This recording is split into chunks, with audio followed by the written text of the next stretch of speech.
rated right now. Well, yeah, I'm not even mad at the guy, but he did sell out. He did sell out. He sold me out. I don't know him, but he knows what he was saying about me is a lie. But he needs the money. That's his problem. That's his conscience. As for the show Adolescence, that's a psyop. And the reason it's a psyop is because masculinity is directly under attack, because it's masculinity that's going to resist the enslavement that's coming for the United Kingdom and most of the Western world. Let's actually cut the bullshit for 5 seconds. People are dying in England. And the reason the streets are not safe for men or women in England, the reason there is stabbing in England, the reason there are watches being stolen in England, the reason London's a shithole is because of migration. That's the bottom line. So what do? They come and say, oh, look at this little white boy, this little white native English kid who's a problem because Andrew Tate highlights the real issue. They don't want to fix the issue. They want to assassinate the man who highlights the issue. That's what they want to do. They don't want to fix the symptoms of the disease. They want to kill the doctor for telling everyone there's a cancer. They want to get rid of me, because I make it very clear. If you look up any of the people who have been stabbing and killing below the age of 15, they're either brown like me or black. I'm not racist, I'm brown. I'm saying look at the skin color. They find the whitest kid in the world and put him on Adolescence, and then blame me and his white father. This doesn't happen. This is a psyop. It is a deliberate psyop. Since when does a Netflix show get the prime minister and the parliament and the whole matrix system behind it trying to push it out there to everybody? Why? Because they're going to try and convince the people at home that the native people of the UK, the people who have a right to their land, the people whose grandfathers died in a ditch to protect that land, they're going to try and convince you that you are the problem, while opening up the border to people from God knows where with no passports, from war zones, who turn up with criminal intent. And they're going to try and say they're not the problem, you are. We need more migration. They want to replace every single white British person with someone from God knows where. It's no longer England then. And to do this is part of it. If you mention these things, like I am doing right now, you will catch a criminal conviction. They will put you in jail. What I am saying now is a criminal case. And I know it. And they can't stand that I don't give a fuck. Add it to the list of criminal convictions. Put me back in jail. I don't care. Because they're trying to scare everyone into not pointing out the pertinently obvious. Everybody knows what I'm saying is true. Everybody knows that's a psyop. Asher D knew it was a fucking psyop. Everyone knows it's a psyop. But people just shut up to pay their bills and think, maybe it'll be okay in the end. The acting was okay, but it was very, very boring. And I'm wondering, how is it #1 trending on Netflix? It doesn't make sense. Because the Matrix pushes these things to the top. It's like celebrities. None of these celebrities, and no one gives a shit about these people. Let me give you an example. Michelle Obama just launched a podcast. I thought Michelle Obama was loved. Didn't you? Everyone loves Michelle Obama. She's Michelle Obama. She's great. She launches a podcast. Now Trump has won. The Matrix is not broken. It's cracked. It's damaged, but we haven't won. She launches a podcast on YouTube. No one watches it. She gets like 10,000 views. I thought Michelle Obama was loved. No, the Matrix pushes her to the front, pushes her to the top, tries to convince you she's loved. That's what they do. They look at things and they choose the narrative. If you say things they don't like me, they ban you. If you say things they do like, they push you to the top. If I was pro-transsexual and pro-immigration and all these crazy things, I'd be the most popular person in the world. They'd put me everywhere. So they deliberately rig the algorithm to try and convince everybody that this show is worth watching, because there's a big problem in the UK. There's a huge problem in the UK with young white boys walking around with knives stabbing each other. I'm sure you've seen it. It's young white kids. It's all the young white kids in London stabbing each other. You've seen that, right? I mean, I live in Beaconsfield, so I don't see stabbings. I'm half black, half white. This is just obvious.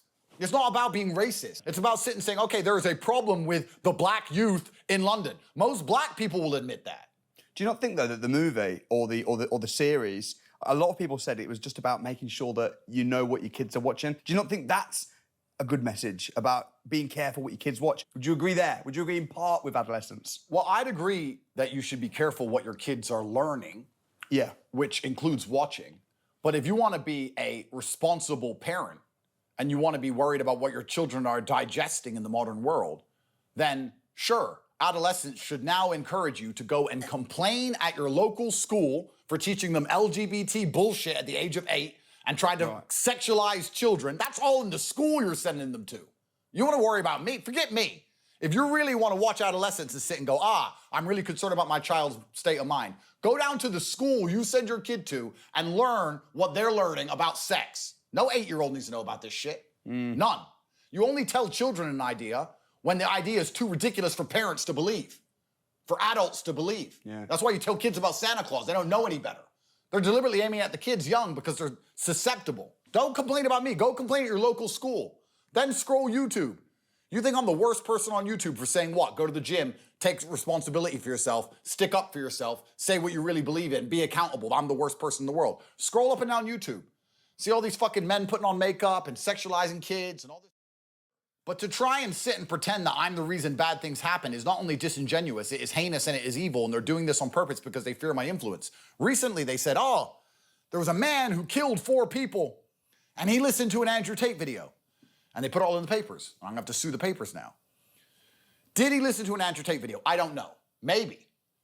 However, that's not what I talk about. I advocate for stoicism and mental control. I do not advocate for murdering people, 1. Secondly, he also listened to a Taylor Swift song. Did we talk about that? He also drinks water. He also visited France on holiday. Like, what the fuck does that have to do with me? Yeah. This person's had a whole life for 30 years and done unlimited things. You can tie him to anything. And they just say, we found in his browser 6 years ago a video of Andrew making a joke about a car. He is the Tate murderer. This is a setup. This is a psyop. Yeah. And the British government, I'll make it very clear, Great Britain, hello, you, yes. The British government is coming for me, trying their very best to put me in jail for 10 to 20 years for no reason. And they know it's no reason because it's full Stasi, full USSR lockdown communism. And they can't stand the fact that I highlight how corrupt they are. Let me make something very clear to you because a lot of people at home, especially in England, don't understand why they're being replaced. Let me explain why they're being replaced. For everyone at home who's confused, why are they replacing all the white British people with all the other people? Let me tell you exactly why they're doing it. Keir Starmer's not the leader of anything. Keir Starmer's not the boss. He may be in charge of the government, but if he has an idea, if he has an implementation, he needs to go to other people. He has to fight against the House of Commons. He has to get it through the House of Lords. He can't decide with the whiff of his hand if somebody lives or dies. Now, the leader in Dubai is the leader. And the leader in Saudi is the leader. They're the real leader. They have absolute power. They're an absolute monarch. Our leaders don't have that, but they want to be an absolute monarch. They want to turn the UK into a third world nation so they get to be third world leaders because third world leaders rule with absolute force, no accountability, and they can steal as much as they want. So they're trying to replace everybody who understands tax code, replace everybody who understands law, replace everybody who understands that Great Britain is more than just a line on a map. It's someone's land that someone died for. They want to replace all of it with random third worlders who have no vested interest in the country so they can just steal as much as they want without ever getting in trouble. And anyone who highlights it, any of the foreigners which are particularly astute and pay enough attention to realize, well, they just get their heads chopped off because they now get to rule the third world nation, which the UK is going to become like a third world leader does, with absolute force. That's all they want to do. They're tired of the rule of law. They're tired of this. They're tired of the fact they have to put me through a court case. They don't want me around. I don't like Andrew. I don't like what he says. Get rid of Andrew. He has to go to court. Yeah, they can set it up, and they will. They'll rig it. But they still have to put me through court. They have to... if I piss them off and they were a third world leader, they just put a bullet in my head. So get rid of him. Same day. Lock him in a room. Get rid of him. That's what they want to do. The UK population is being replaced. And that's why things like adolescence are actually so heinous. Let's analyze this. Imagine the depravity in the hearts of the leaders of a nation which are replacing the population with third worlders primarily so they can steal and plunder a once great empire. And as they do it, they convince the last remnants of native men that the problem is them. Not the new people, it's you. You people who grew up here, who fought for this place, who lived here, whose parents died for this place, whose uncles were in the mines, who have paid taxes, you're the problem. Not the immigrants who turn up and take all the free money. You are. Look at adolescents. Look at this 13-year-old boy who kills people. As we know, very recently in Southport, we know it wasn't a little white boy killing little girls. We know that. And they will still attempt to psyop us. And you know what breaks my heart the most? What breaks my heart the most is that the average English person is going to sit there and watch that shit and say, yeah, Andrew Tate's a misogynist. You know, you get to a point where some people just deserve to lose. I mean, I thought the UK was full of lions. Remember 3 lions on a shirt? Where the fuck's the lion? Where are they? Come on, bro. No, I mean, but you know what I'm saying?